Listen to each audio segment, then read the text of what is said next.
Et oui, Fanette, si une certaine prise de conscience semblait être née quant à l'importance du port du casque sur les pistes de ski suite au terrible accident de Michael Schumacher, l'effet est bien vite retombé.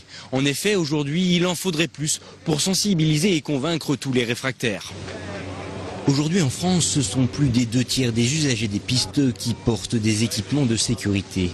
Mais il s'agit là d'une habitude prise, ou pas, dès le plus jeune âge. De plus en plus de gens qui sont équipés avec les casques, surtout chez les enfants. 90-95% des enfants qui skient ont un casque. Après, chez les adultes, oui, ça demeure un petit peu le libre arbitre. On a un petit peu un phénomène de mode, mais beaucoup de gens portent un casque. Oui.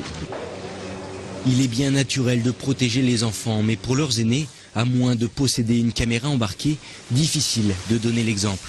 Je pense que c'est une question de se dire on ne fait pas partie de la génération casque, on n'en met pas. Le problème, c'est que quand ça va devenir obligatoire, encore une fois, on va râler parce qu'on dira qu'on rogne sur nos libertés, etc. etc.